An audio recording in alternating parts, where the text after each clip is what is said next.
I have to start this deep dive with a bit of a confession. I am tired.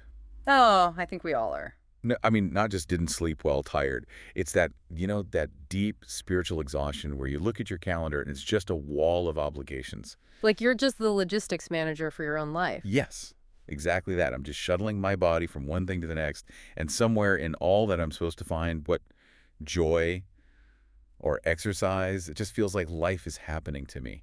You're actually describing something called time famine. It's this feeling of being starved for time, constantly rushing, but then you get to the end of the day and you wonder, what did I even do? It is the worst. So when we decided to look at Tranquility by Tuesday by Laura Vanderkam, I was, I'll be honest, a little skeptical. You thought another time management guru. Totally. Another person telling me to wake up at 4 a.m. and, I don't know, meditate in an ice bath. Well, fortunately, that is not what this is about. We're looking at a conversation Mel Robbins had with her, and what makes Vanderkam so different is that she actually ran a study. Right, a lab study. Yeah, she took 150 busy people, parents, workers, everyone, and had them test her rules for 9 weeks. So she has actual data. Which I love because so much of this advice feels like it's written by people without, kids. But Yeah. before we get to the rules, we have to talk about the math because she hits us with a number that, frankly, made me a little mad. The number 168. 168, the number of hours in a week. It's just a fact, right? 24 times 7. There it is. I get it on paper. Mm. But then she does this calculation it's really confronting. She says, okay, let's say you're a busy person. You work a full-time job, so 40 hours. Let's even be generous and say you work 50 hours a week. And let's say you get your 8 hours of sleep a night. Which is a big if, but okay, so that's 56 hours of sleep. So 50 for work, 56 for sleep, that's 106 hours. And 168 minus 106 leaves 62 hours. 62 hours. If you only work 40 hours, it's 72 hours. See, this is where I want to just throw things. If I have 72 hours of free time, why does it feel like I don't have 5 minutes to breathe? Where is it?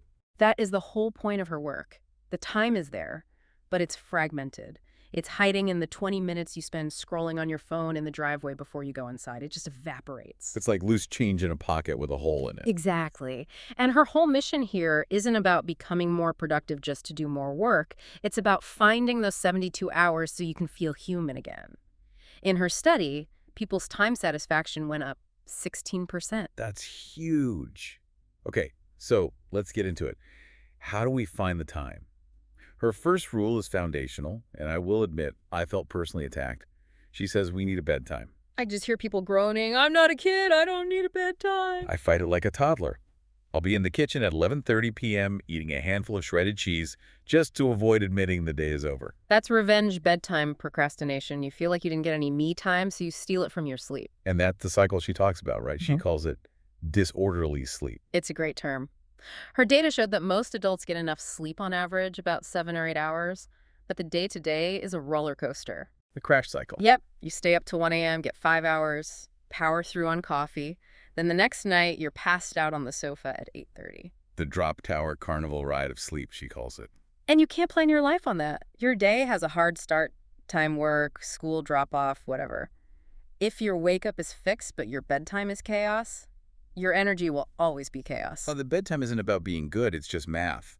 If I have to be up at 6:30 and I need 7.5 hours, well, I have to be asleep by 11, period. And that hard stop is powerful. It lets you say, the day is done. It stops that zombie scrolling you do when you're too tired to even go to bed. Okay, so we're stabilizing our sleep. What's next?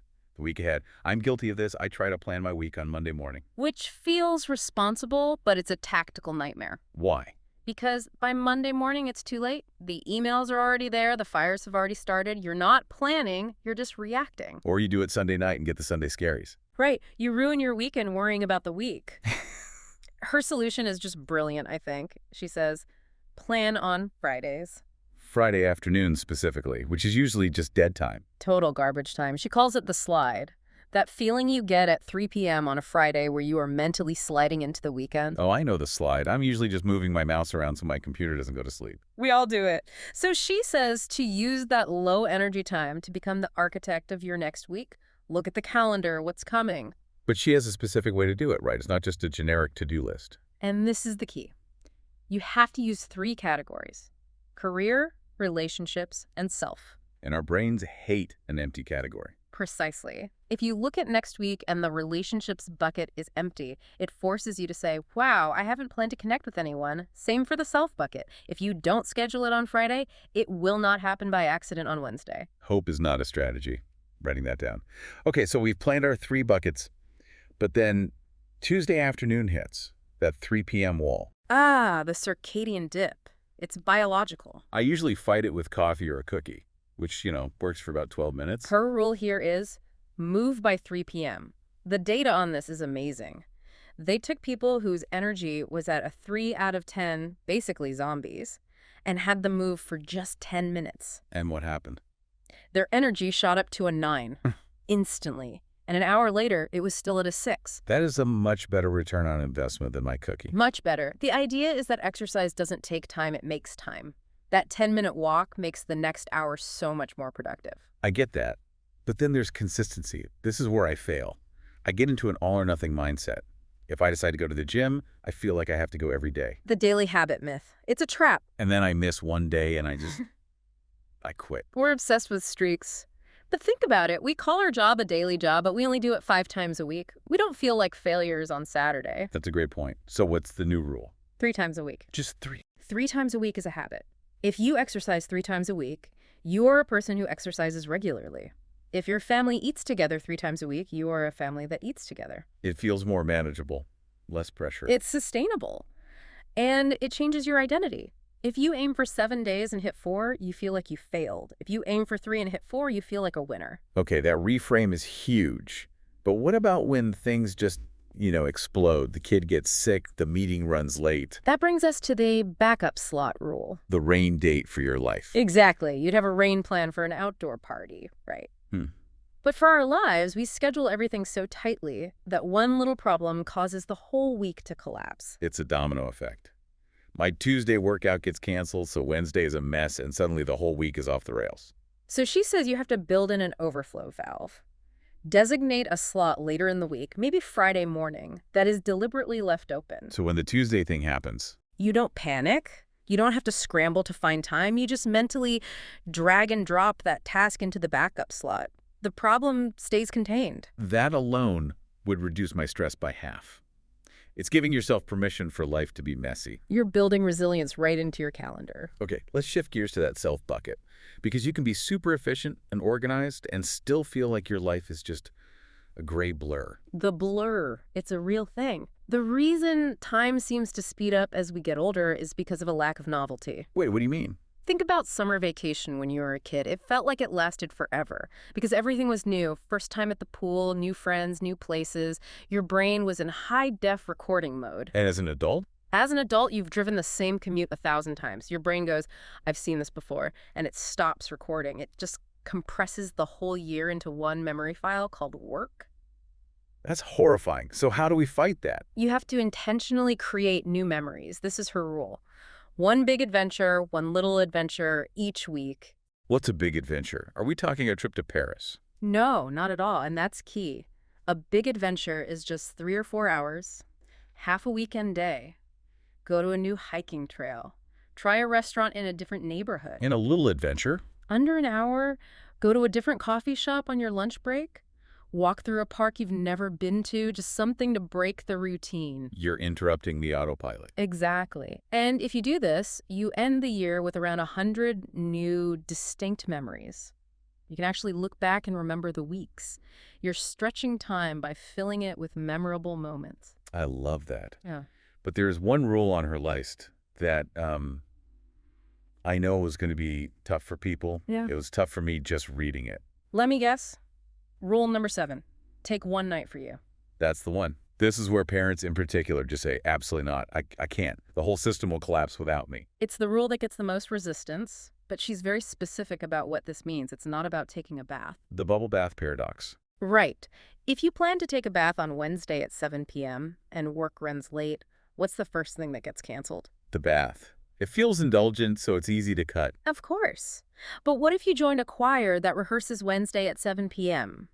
Or a weekly pottery class where other people are expecting you? You'd go. Wait. Because you don't want to let them down. The social commitment creates a force field around your time. You will leave work. You will make it happen because you're accountable to other people. But the guilt of leaving your partner with the kids and the chaos, that's real. It is real, but what's the alternative? Burnout, resentment. By taking that one night, you come back a better parent, a better partner. You remember that you are a person outside of your roles. And your family sees that too. It's a powerful signal to everyone, including yourself. Okay, we're in the home stretch. We've talked about the big rocks, but what about all the little pebbles? The mental clutter, paying the bills, signing the permission slips. The mental chaff, it just clogs up your brain. Yes. I'll be trying to focus on something important, and my brain is just screaming, don't forget to buy that birthday gift. Her solution is Rule 8. Batch the little things. She calls it the Friday punch list. So this connects back to that Friday planning window. It does. Throughout the week, when one of those little tasks pops into your head, you don't do it. You just add it to a list. Then, on Friday, during that low energy time, you just knock them all out at once. It's like an economy of scale for your life admin. It is. And it protects your focus during your high energy hours. You can tell your brain, don't worry, it's on the list. We'll deal with it on Friday. Speaking of things that steal focus, we have to talk about the phone. The glowing rectangle of doom. The ultimate time thief. What's the rule for that? Rule 9. Effortful before effortless fun. Okay, break that down. Effortless fun is scrolling. TikTok, Instagram, it just washes over you. There's zero barrier to entry. Effortful fun is something like reading a book, doing a puzzle, playing an instrument. It takes a tiny bit of activation energy to start. And when you're tired, that tiny bit of effort feels monumental. So you just grab the phone. And suddenly an hour is gone. So the act is this. You are allowed to scroll, but first you have to do just 2 minutes of effortful fun. Just 2 minutes. Read 2 pages of a book. Do 1 row of your knitting project. That feels doable. And here's the magic. Often after 2 pages, you're hooked, and you just keep reading. You remember that this is actually more satisfying than looking at pictures of someone's vacation. But even if you just read the 2 pages and then switch to scrolling, you still read 2 pages. You still won. You reclaimed a tiny piece of your leisure time for something that actually nourishes you. Wow. So we've covered a lot. Bedtimes, planning, adventures. And you said at the start that people in her study saw a 16% jump in time satisfaction. Which is the whole point. They didn't get more hours in the day. Their jobs didn't change. Their kids were still their kids. The only thing that changed was their sense of control, the story they were telling themselves. Exactly. You stop telling the story of, I'm so busy, I have no time, and you start telling the story of, I have a full life and I make space for what matters to me.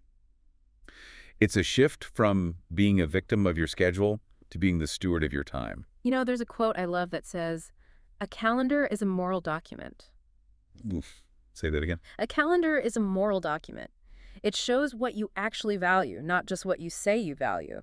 We say we value family, health, creativity, but do those things show up on your calendar, or is it just a record of other people's priorities? That really hits home. It makes you look at those 168 hours in a totally different light. But it's not meant to make you feel guilty. It's meant to empower you. Those hours are yours. You can't save them, you can only spend them. So the question is, how do you want to spend them? So for anyone listening who is feeling that time famine, the advice isn't to go out and implement all 9 of these rules tomorrow. Please don't. That would just be another overwhelming to-do list. Just pick one. Maybe it's planning on Friday. Or maybe it's just one little adventure this week. See what happens. You might be surprised by how much more spacious your life starts to feel. I'm going to try the bedtime one. For real, this time. Good luck. Stay away from the cheese. I'll try. Thanks for diving deep with us. Go find your 72 hours. We'll see you in the next one.